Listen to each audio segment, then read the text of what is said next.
जय हिंद। आज की इस वीडियो में मुझसे कमेंट किया गया था कि किसी मोटर का हम starting current, no load current और फुल लोड करंट को कैसे कैलकुलेट करें, कैसे पता करें। इस वीडियो में मैंने यह एक क्रॉम्पटन ग्रैब्स कंपनी का एक मोटर है जो कि 2.2 किलोवाट यानी 3 HP की मोटर है और इसका जो वोल्टेज है वो 415 वोल्ट है और इसका जो इफ़िशियंसी है वह 80% है। इस मोटर का स्टार्टिंग करंट कितना होगा वो जानेंगे, नो लोड करंट कितना होगा वो जानेंगे और फुल लोड करंट कितना होगा ये जानेंगे। यह क्वेश्चन कभी आप इंटरव्यू देने के लिए जाएंगे तो वहाँ पर यह चीज़ पूछ लिया जाता है कि कोई एक मोटर दे दी जाएगी, उस मोटर की नेम प्लेट को देख करके आपको बताना होगा। पूरी वीडियो को ध्यानपूर्वक देखिएगा, कहीं पर भी यदि आप स्किप करते हैं तो आपका जो क्वेश्चन है वो अनकम्प्लीट रह जाएगा और आपको पूरा का पूरा समझ में नहीं आएगा। तो आइए देखते हैं। देखिए, सबसे पहले समझ लीजिए कि मोटर का जो स्टार्टिंग करंट है और मोटर का जो नो लोड करंट है और मोटर का जो फुल लोड करंट है, ये तीनों चीज़ें बहुत ज़्यादा मैटर करती हैं मोटर की रिले की सेटिंग करने के लिए। ठीक है, अब देखिए यह जो मोटर है यह 3 फेस की मोटर है। इसकी जो नेम प्लेट है, आप जब मोटर की नेम प्लेट को देखेंगे तो वहाँ पर सारा डाटा मिल जाएगा और वहीं से आपको कैलकुलेट करना होगा। जैसे कि यहाँ पर आप देख सकते हैं कि मोटर का जो HP है वो 3 HP है और आप इसका देख लीजिए कि जब आप कैलकुलेट करेंगे ना तो कैलकुलेट करेंगे तो इसमें देखिए जैसे ±5% जो इसमें दिया गया है ना, उससे पॉइंट में कुछ फ़र्क आ जाएगा, करंट में आ सकता है। और उसके साथ साथ ये जो वोल्टेज में ±10% है, 10% का मतलब हो गया 415 वोल्ट है ना, तो 10% मतलब 41 वोल्ट का फ़र्क आ जाएगा। मतलब मोटर को इतना टॉलरेंस के लिए बनाया गया है। तो अब देखिए यह हमारा इस मोटर की एफिशिएंसी है। तो आइए इसको कैलकुलेट करके देखते हैं कि मोटर कितना स्टार्टिंग में करंट लेगी, कितना नो लोड करंट लेगी, कितना फुल लोड करंट लेगी। तो देखिए सबसे पहले आपको क्या करना पड़ेगा कि मोटर का जो फुल लोड करंट है सबसे पहले आपको वो कैलकुलेट करना पड़ेगा। जब आप उसको कैलकुलेट कर लेंगे तब आपको पता चलेगा कि उसका नो लोड करंट कितना है और उसका स्टार्टिंग करंट कितना है। तो सबसे पहले हम क्या कैलकुलेट करते हैं, मोटर का फुल लोड करंट कैलकुलेट करते हैं। देखिए मोटर की नेम प्लेट ये है। अब इसी के डाटा के अनुसार हम इसका मोटर का फुल लोड करंट को हम कैलकुलेट करेंगे। तो देखिए जो वोल्टेज है इसका वो 415 वोल्ट है। पावर फैक्टर चूंकि इसमें दिया नहीं गया है तो हम एक एज्यूम करते हैं कि 0.8 इसका पावर फैक्टर होगा। इसकी एफिशिएंसी चूंकि दी गई है 80%, यहाँ पर देखिए 80% दी गई है तो हमने यहाँ पर 80% ले लिया है। और चूंकि जो इसकी पावर है वो 3 हार्स पावर मतलब 3 HP की इसकी पावर है, तो चूंकि पावर इक्वल टू होता है 3 HP हुआ और 1 HP बराबर होता है 746 वाट होता है। तो वही हमने 746 यहाँ पर लिख दिया, तो 2238 वाट इसकी पावर आ गई। ठीक, अब देखिए इसका फुल लोड करंट निकालने के लिए फार्मूला होता है P √3 × V line voltage, line current और cos φ × इफिशियंसी। अब चूंकि इसका आपको करंट निकालना है तो लाइन करंट इक्वल टू हो जाएगा, फार्मूला बन जाएगा पावर, ये पावर जो है ये ऊपर चला जाएगा अमान √3 × लाइन वोल्टेज cos φ और इफिशियंसी, ये हो जाएगा। अब यहाँ पर हम इसी फार्मूले पर रख देते हैं तो हमारा जो पावर है वो कितना है 2238। तो 2238 हो गया बटे, देखिए √3 की वैल्यू होती है 1.732 और मल्टीप्लाई लाइन वोल्टेज हमारा कितना था तो 415 वोल्ट, तो हम यहाँ पर 415 वोल्ट लिख देते हैं।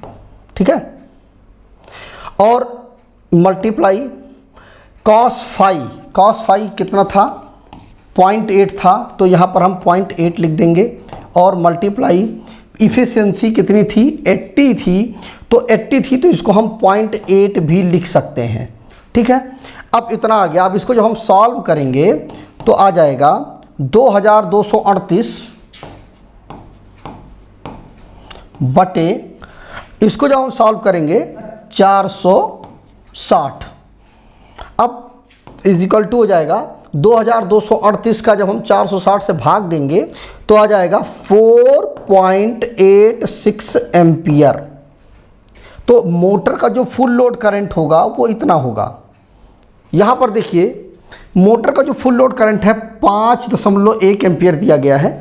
जैसा कि मैंने आपको बताया था कि चूँकि 5% का फ्रीक्वेंसी में भी टॉलरेंस है और ये जो वोल्टेज है वो 10% आगे पीछे मतलब प्लस माइनस में भी रखा गया है। तो 415 वोल्ट से कम होगा या ज़्यादा होगा तो उससे थोड़ा बहुत करंट में फ़र्क आ जाएगा। ये लगभग 4.9 के आसपास तो है ही और 5.1 है तो 0.2 का फ़र्क आ रहा है। ठीक है, तो कुल मिलाकर के समझ लीजिए आप कि 5 एम्पियर के आसपास इसका जो फुल लोड करंट है मोटर का।